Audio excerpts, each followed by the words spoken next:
ভয়ঙ্কর রূপে শক্তি বাড়িয়ে ধেয়ে আসছে রেমাল। আগ্রাসী রূপ উপকূলে উপকূলে। প্রতি মুহূর্তে বদলে যাচ্ছে সাগর ও নদী তীরবর্তী এলাকাগুলোর আবহাওয়া। পূর্ণ শক্তি নিয়ে দেশের উপকূলে ঝড়ের অগ্রভাগ এগিয়ে আসছে। বয়ে যাচ্ছে দমকা ঝড়ো হাওয়া। সাগর ফুঁসে উঠেছে স্বাভাবিকের চেয়ে কয়েক গুণ বেশি মাত্রায়। গর্জন তুলে হুঙ্কার দিচ্ছে বড় বড় ঢেউ, জানান দিচ্ছে রেমেলের তেজ।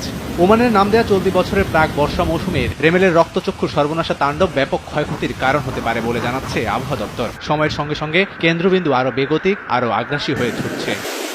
পশ্চিমবঙ্গের সাগর দ্বীপের পাশাপাশি মূল আঘাত আশ্রয় পড়বে বাংলাদেশের উপকূলে, যার আঘাত সবচেয়ে বেশি দাপট ছড়াবে 18 জেলায়। এর মধ্যে পটুয়াখালীর খেপুপাড়া বিপজ্জনক অবস্থায়, সুন্দরবনেও তাণ্ডব লীলার শঙ্কায় বাসিন্দারা। এরই মধ্যে বাতাসের প্রবল গতিবেগে লন্ডভন্ড পরিস্থিতি তৈরি হয়েছে উপকূলীয় এলাকাগুলোতে। বিভিন্ন জায়গায় ঝড়ো হাওয়া ও থেমে থেমে বৃষ্টি হচ্ছে।